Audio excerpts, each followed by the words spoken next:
Hello students, आज मैं आपके लिए लाया हूँ क्लास 10 का NCERT math solution chapter number 5 arithmetic progression. Arithmetic progression start करने से पहले थोड़ा इसको समझ लेते हैं। मैंने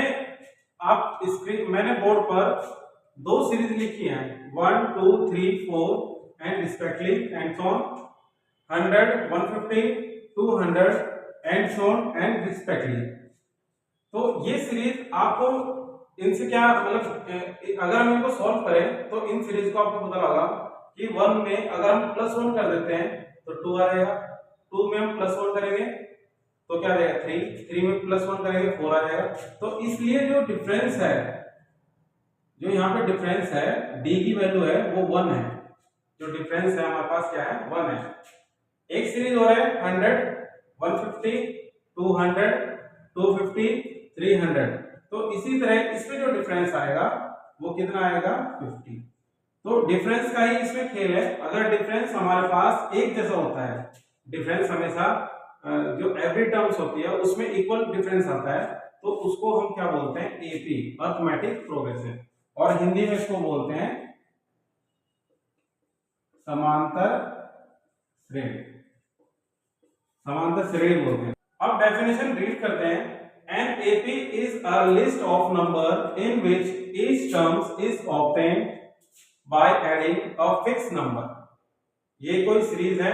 अगर आपके पास कोई सीरीज आ रखी है तो इसका मतलब ये है कि इसमें हर एक टर्म में एक नंबर फिक्स हो जाता है। जैसे यहाँ पे 1 फिक्स हो रहा है और यहाँ कितना हो जाएगा 50 फिक्स हो जाएगा। To the number preceding, preceding का मतलब क्या होता है plus terms expert the first term, और उससे पहले की टर्म में वो क्या होता है ऐड होता रहता है। The fix number is called common difference, और उसी फिक्स नंबर को हम क्या बोलते हैं कॉमन डिफरेंस बोलते हैं, और उसी से हमारी क्या होती है सीरीज तैयार होती है। तो इसी को हम क्या बोलते हैं arithmetic progression. It can be positive, यह पॉजिटिव भी हो सकता है, निगेटिव भी हो सकता है और जीरो भी हो सकता है। ठीक है, यह पॉजिटिव, नेगेटिव और जीरो भी हो सकता है। तो ये हमारी एपी है। एपी की डेफिनेशन है। दो एग्जांपल मैंने लिख दिए, ये आपको समझ में आ गए कि कॉमन डिफरेंस जो होता है वही वैल्यू बताता है कि ये सीरीज आपकी एपी में है या नहीं है, क्योंकि कॉमन डिफरेंस हमेशा इक्वल होना चाहिए। 10th क्लास स्टूडेंट्स, फॉर्मूले हमारे पास एपी के हैं ए प्लस डी, ए प्लस 2d, ए प्लस 3d, ए प्लस 4d। तो इसको समझते हैं ये सीरीज क्या है, मतलब ये ए सीरीज है और सीरीज क्या है। अगर हमारे पास डिफरेंस क्या है, ए डिफरेंस हमारे पास ये D4 डिफरेंस है, ये डिफरेंस, एंड ए क्या हमारे पास फर्स्ट टर्म है। तो हमने इसमें क्या आया आपने देखा होगा, ए में हम जब प्लस डी करेंगे तो सेकंड टर्म्स आ जाएगी हमारे पास। फिर ए में हम प्लस डी करेंगे 2d हो जाएगा, तो ये थर्ड टर्म्स आ गई। ए में हम क्या करेंगे थर्ड वाली टर्म में d प्लस करेंगे तो 3d आ जाएगी, इसमें d प्लस करेंगे 4d आ जाएगी। तो इस तरीके से ये वाली जो सीरीज होती है इसको बोलते हैं जनरल फॉर्म। क्या बोलते हैं इसको? General form of AP. अब इसके बाद हमारे पास ये फॉर्मूले भी है, ये इसी की वैल्यू होती है। a1 बराबर a2 बराबर a प्लस डी, a3 बराबर a प्लस 2d, a4 बराबर a plus 3d।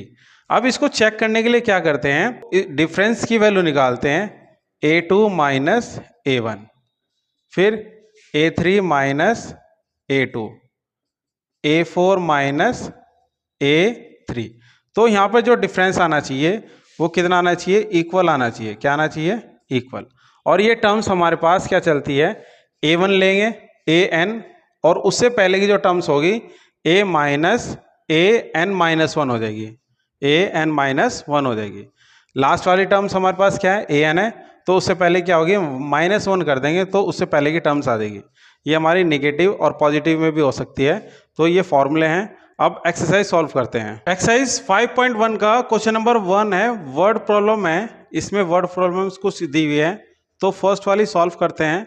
The taxi fare after each kilometre when the fair is 15 for the first kilometre.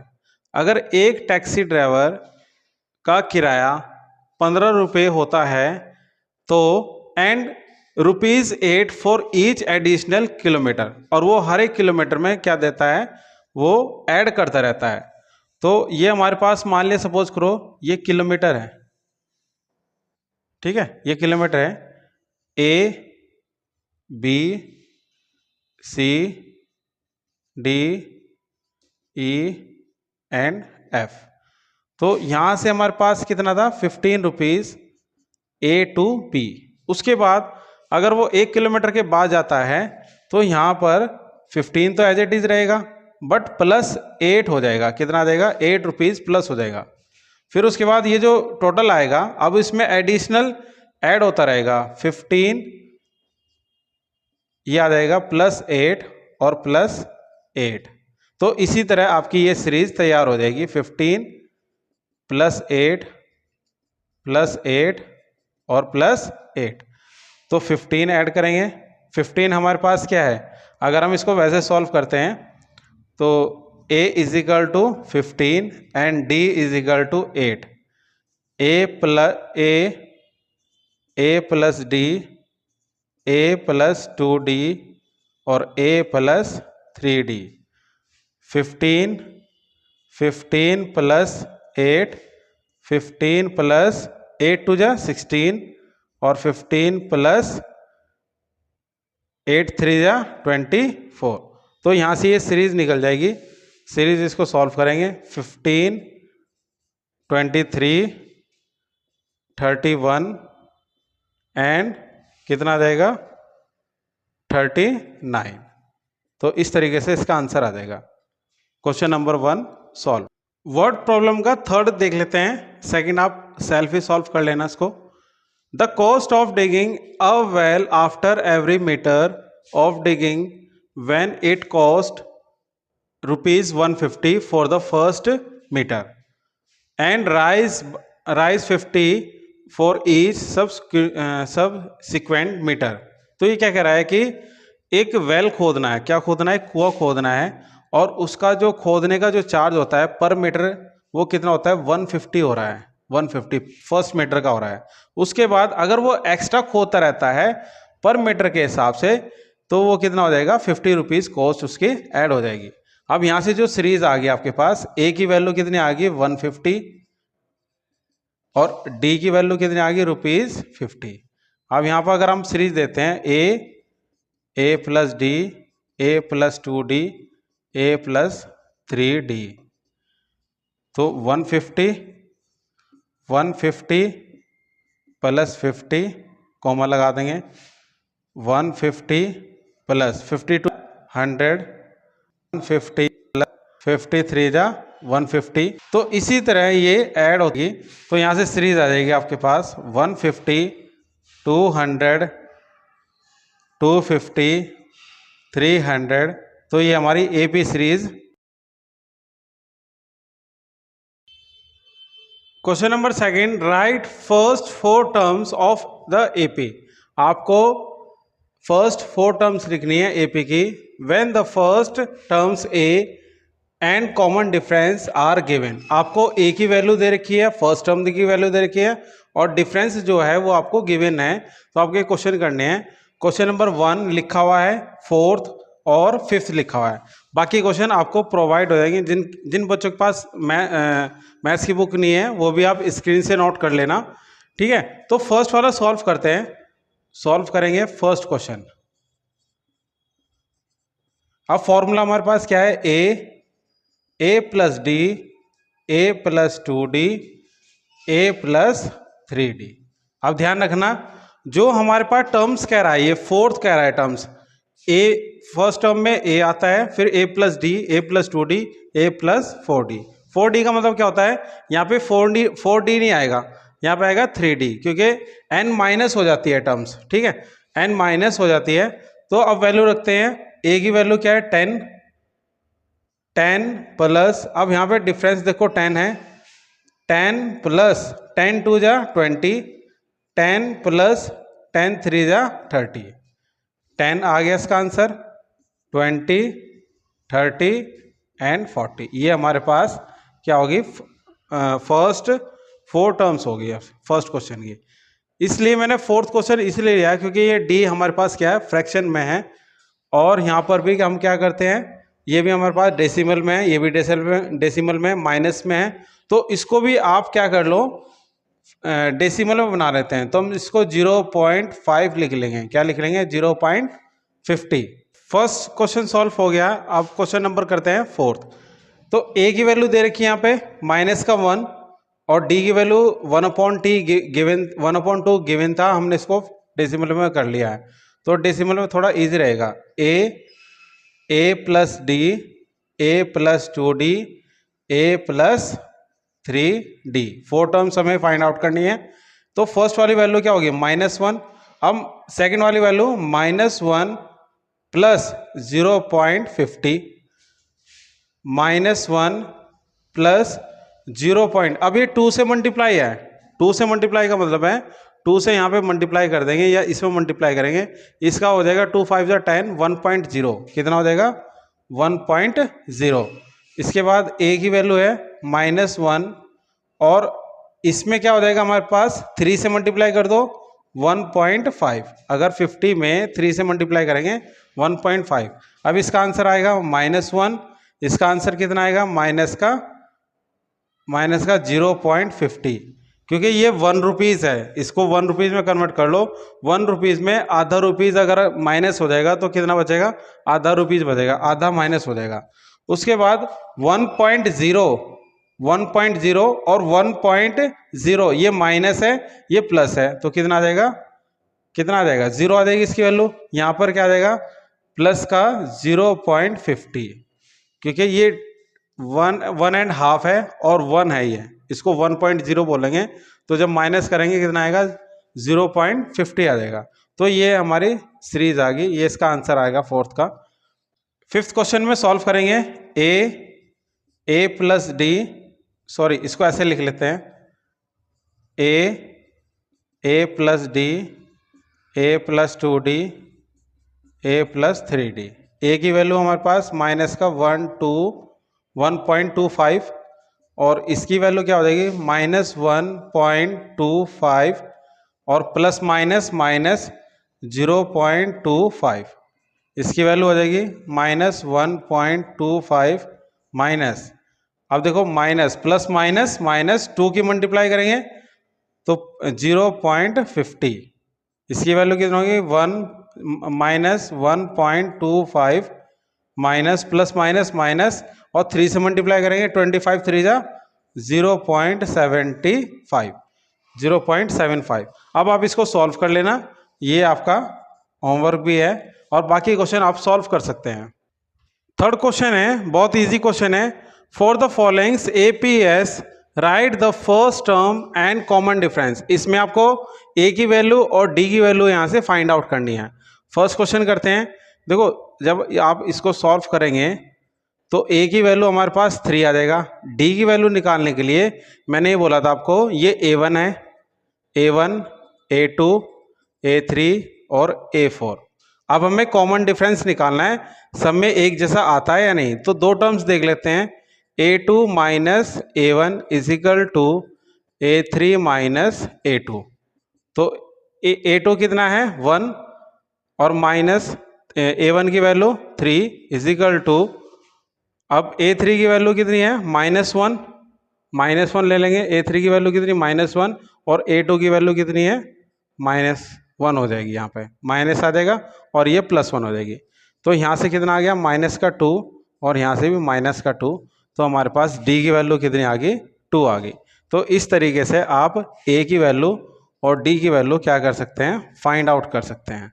ठीक है। अब उसके बाद हमारे पास फ्रैक्शन वाला क्वेश्चन है। अब आपको पता है कि a की वैल्यू 1/3 है और d की वैल्यू आपको चेक करना है। तो ये a1 a2 a3 a4, a2 minus a1 equal to a3 minus a2, 5/3 minus 1/3 equal to 9/3 minus 5/3। अब देखो सेम डिनोमिनेटर है, इनमें क्या है? सेम डिनोमिनेटर है। यहाँ से आ जाएगा, देखो यहाँ से सेम डिनोमिनेटर है, 5 - 4 9 - 5 तो यहाँ से जो डी की वैल्यू आ जाएगी ये आ जाएगी हमारे पास 4/3।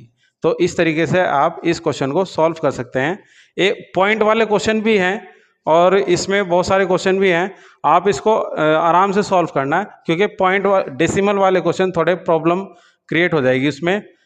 Question number 4, write of the followings are AP and find the first term and common difference and write 3 more terms. आपको क्या करना है, इसमें कॉमन डिफरेंस निकालना है और इसके बाद आपको 3 मोर टर्म्स निकालनी है। जितनी भी आपके पास टर्म्स दी हुई है, ये गिवन है, इससे आगे की 3 टर्म्स निकालनी है। तो सॉल्व करते हैं इसको। अब a की वैल्यू कितनी आ गई हमारे पास 2 और d की वैल्यू यहां से निकालते हैं। तो 4 minus two is equal to, फिर थर्ड टर्म में से सेकंड टर्म्स माइनस कर देंगे, 8 माइनस का 4। यहाँ पर तो आ गया आपके पास वैल्यू 4 माइनस 2 2 एंड 8 माइनस 4 कितना आ गया 4। इसी तरह अगर ये सीरीज हमने और भी आगे तक किया, इसको सॉल्व करेंगे 16 माइनस का 8, तो यहाँ पे वैल्यू कितनी आ गई 8 आ गई, 2 वैल्यू आई, 4 वैल्यू आई और 8 वैल्यू आई है। तो ये जो वैल्यू आपके पास आई है तो ये इक्वल तो है नहीं, तो ये नॉट इक्वल टू है। तो अब आप इसको यहाँ लिखेंगे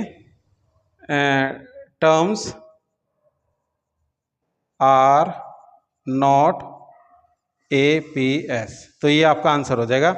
हम इसके आगे के 3 टर्म्स नहीं प्राप्त कर सकते क्योंकि यहाँ डिफरेंस जो है वो कॉमन डिफरेंस नहीं आया। सेकंड क्वेश्चन है, a की वैल्यू 2 है, d की नेक्स्ट टर्म की 5/2 3 एंड 7/2। उसके बाद चेक करते हैं, a की वैल्यू हमारे पास 2 आ गई, ठीक है। अब d की वैल्यू क्या होगी 5/2 माइनस का 2/1, 1 ले लेंगे, यहाँ क्या ले लेंगे 1, 2/1 एंड 3/1। उसके बाद थर्ड टर्म में से सेकंड टर्म माइनस कर देंगे, 3/1 माइनस 5/2। अब इसको सॉल्व करते हैं। एलसीएम कितना आया 2 5, यहाँ पे कितना होगा 2 2 जा, क्रॉस मल्टीप्लाई मेथड लगा देंगे, 2 1 जा 2 एंड 2 2 जा 4 और 5 1 जा 5। उसके बाद ऐसे यहाँ पर क्रॉस मल्टीप्लाई मेथड, 2 1 जा 2 2 3 जा 6 और ये 1। तो यहाँ पर क्या होगा देखो, 5 माइनस 4 1 और 6 माइनस 5 1, 1/2। इसका जो कॉमन डिफरेंस है वो 1 है और यहाँ से हमारे पास कितना आ गया 1/2। अब यहाँ से हम आगे की सीरीज फाइंड आउट कर सकते हैं, a plus D, a plus 2d, a plus 3d and यहाँ से आपके पास वैल्यू आ जाएगी a प्लस 4d, 4d की वैल्यू निकालनी है, a प्लस 5d की वैल्यू निकालनी है, a प्लस 6d की वैल्यू निकालनी है। तो यहाँ से हम इसको सॉल्व कर देंगे। देखो एक वैल्यू सॉल्व कर लेते हैं, तो हमारे पास a की वैल्यू कितनी है 2 प्लस 4 इंटू 1/2। इसको सॉल्व करेंगे, 2 से ये कट हो गया, कितना आ गया, तो 2 2 जा 4, 2 प्लस 2 कितना हो गया 4। इसी तरह 2 प्लस 5 इंटू 1/2, तो ये जो वैल्यू आ गई आपके ये 5/2 है। जब आप इसको सॉल्व करेंगे 2 2 जा 4, 4 प्लस 5 9/2।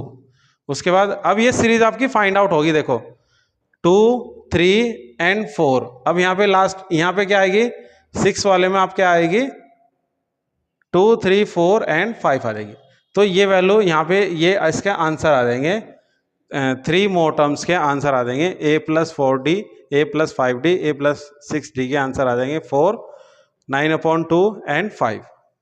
नंबर 4 और एक्सरसाइज 5.1 का लास्ट क्वेश्चन है, बाकी आप खुद सॉल्व कर सकते हैं और मोस्ट इंपॉर्टेंट क्वेश्चन है। क्वेश्चन नंबर 4 का 12th क्वेश्चन है ये। यहाँ पे √2, √8, √18 एंड √32। पहले इसको सॉल्व करते हैं। √2 को हम क्या लिख सकते हैं 2 ही लिख सकते हैं।